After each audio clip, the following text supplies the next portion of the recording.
Senator Pete Ricketts of Nebraska is America's newest senator. He joined the Senate in January of this year, and I got a chance to meet him and sit with him on Wednesday night when I was down in D.C. Good morning, Senator. Good to talk to you again. Good morning, Hugh. Thanks for having me on. A great speech on Wednesday night. I really enjoyed it. I hope you enjoy doing that at the National Portrait Gallery, because that's where most of the galas are held in D.C. Are you used to that venue? Thanks. Well, it was a beautiful venue. Actually, I've been associated with ALEC for a long time as governor, worked with a lot of my state legislators, and was actually at the gala, I think it was about 4 years ago as well. So it is a great event. Well, you did an excellent job of summarizing why ALEC matters so much. Senator, let me ask you about Senator Tuberville. Have you met him yet? Oh, of course I've met Senator Tuberville, yes. Okay, he's got the hold on all of the American military. I hope you can persuade him. We're on the brink of war right now with the Forward Strike Group in the Mediterranean. Do you think we can move some nominations through?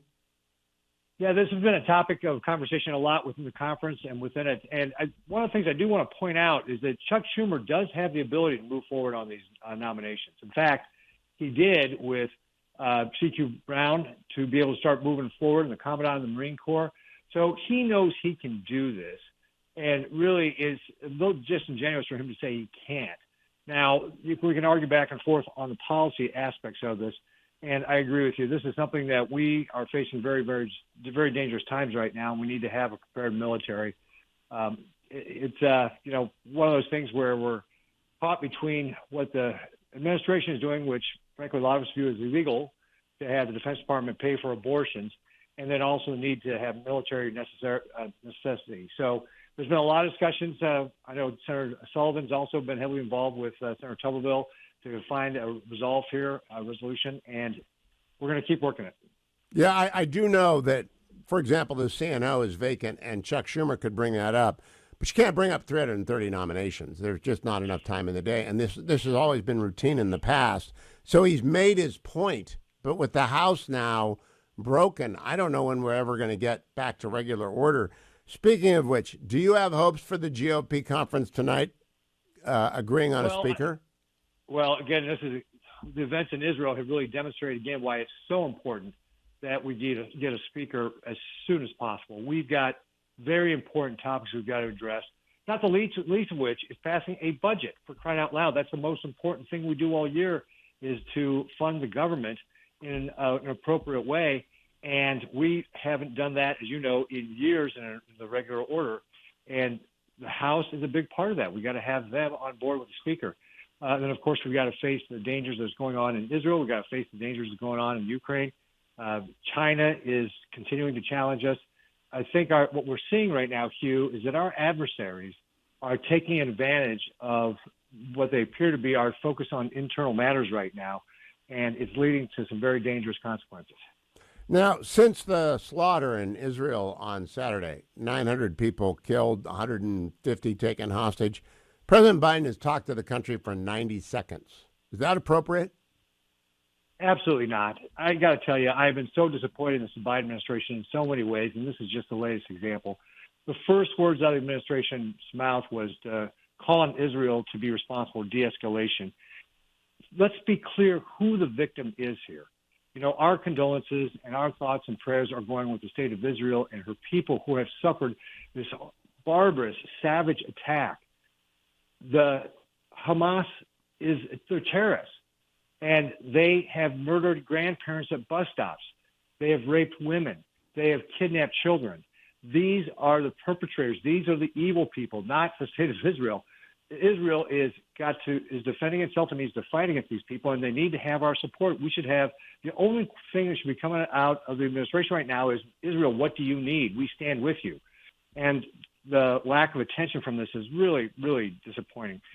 If the Biden administration won't act, I can tell you the U.S. Congress will, because I've already got my team working on an amendment to defund the Palestinian Authority.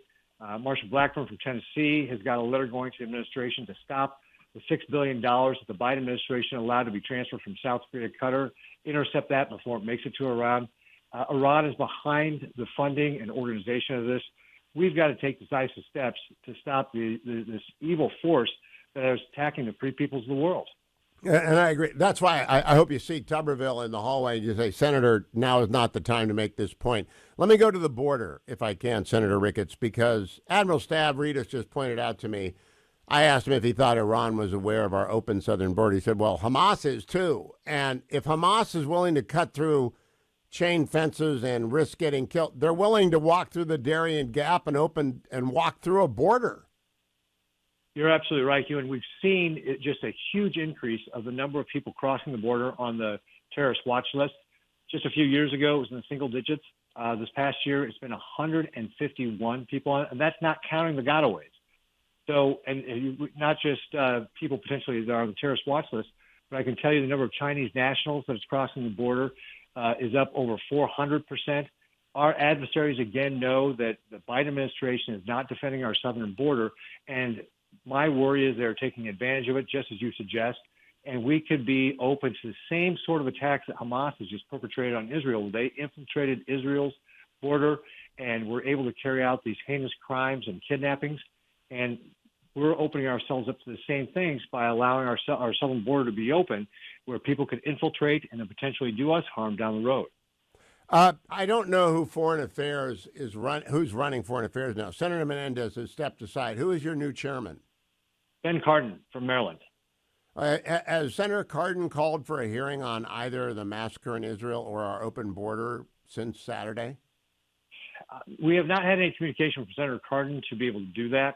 Frankly, he would need Senator Schumer's help, because Senator Schumer is the one who has us right now on recess. Again, just really inexplicable, where we've been on recess up until, September 30th was our deadline to get the government funded. Senator Schumer has in recess 5 out of 9 weeks.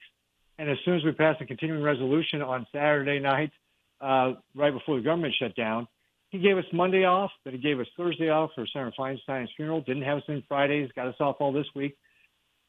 We've got so many important issues that we have to tackle, and yet Senator Schumer who's the leader of the Senate, who calls the shots, isn't having us working, doesn't have us in D.C. I'm very harsh on Senator Tuberville, but I want to point out, if you'd just been at work, you can move a nomination in 2 hours. So that's 5 nominations a day for each of those 5 weeks that you've been off. Yeah, and absolutely, we could, again, we appoint so many people throughout the government. We approve so many judges. We approve so many people in administration. If we would actually work, we could actually, frankly, we could take these votes a lot faster, because you don't have to get 45 minutes between each vote. You can get these things done in 10 to 15 minutes if you really want to sit there. It would require all of us to be on the floor to get it done, but it has happened in the past. And frankly, after being governor in Nebraska and seeing what a real legislative body does in the Nebraska legislature, we can be on the floor and get the people's business done if Schumer will just say, hey, we're going to get this stuff going. Like most Americans, most Americans work Monday through Friday, not the U.S. Senate. We come in maybe Monday or Tuesday, leave on Thursday, and that's because that's the way Schumer wants it. He doesn't want us getting work done. Is there any urgency, Senator Ricketts, about the world situation right now? Because I do believe we are on the brink, certainly of a war in Gaza, maybe with a war in Lebanon, and perhaps a war with Iran. And I would expect everyone to be there and talking about what do we do. Is there any sense of urgency?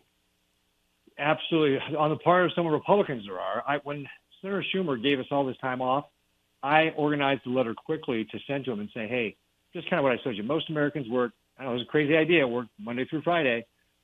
Leader Schumer, call us into session. Keep us here Monday through Friday at the very least, so we can get the work that people done, for example, passing the 12 appropriations bills that passed government.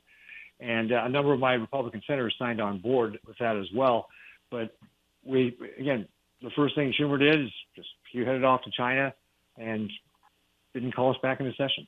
By the way, talking about China, why did he go to China? Why are we doing anything with them? They are sending fentanyl into this country in massive amounts via the Sinaloa cartel. Why is he going to China?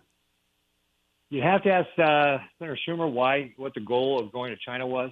I agree with you. It's very clear they're our adversaries. They have been incredibly aggressive and hostile toward us.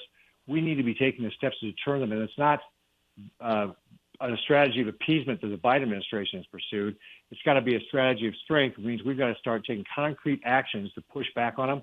and sitting down and talking with them is not going to get the job done. Senator Pete Ricketts, good to meet you on in person on Wednesday night, and I look forward to seeing you again in D.C. Thank you for joining me this morning. All right, thanks a lot, Hugh. Thanks for having me on. I appreciate it. Good seeing you.